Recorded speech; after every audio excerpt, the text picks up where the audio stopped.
There was a dramatic ending to the Spirit of Tasmania cycling tour. The final day's criterium on the streets of Devonport was getting buffeted by strong winds throughout the men's 54-kilometre race.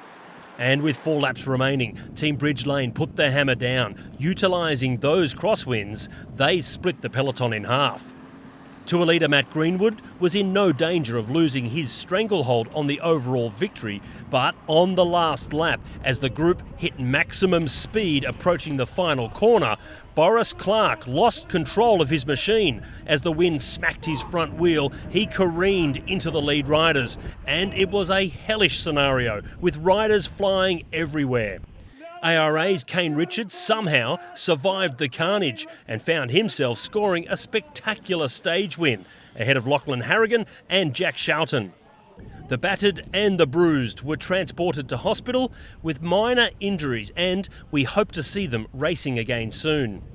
For the overall classification, Matt Greenwood claimed the tour ahead of Rhys Robotham and Boris Clark. Pretty chaotic all day, like lots of attacks, guys were going nuts. The wind played a big part into it too, just made it a really aggressive race.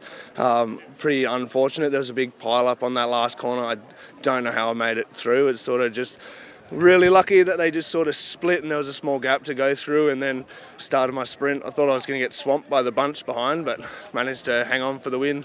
Wasn't the plan, but sometimes you got to take it as it plays out, and yeah, really happy to get a win for the tour for the boys.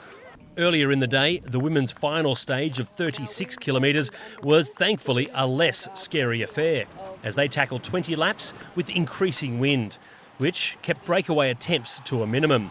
Mackenzie Coupland had a big overall lead and was under no danger of losing the tour, so the focus was on the stage win, with ARA Skip Capital holding several cards to play, having 2 top-class sprinters to ride for.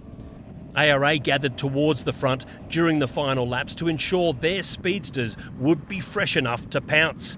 And as they lined up for the sprint, track racing specialist Chloe Moran unleashed the power we've seen so often to easily win the stage ahead of Lucy Fitius and Sophie Sutton. Yeah, it was super exciting. It was an amazing ride from all of the team all day. We had 2 objectives, which was to get Georgie back in the green jersey and then to go, for me, for the sprint finish. And the whole team was all in with the plan, and it was a really good ride. Mackenzie Coupland claimed her first National Road Series Tour victory ahead of Emily Watts and Caitlin Nicholson.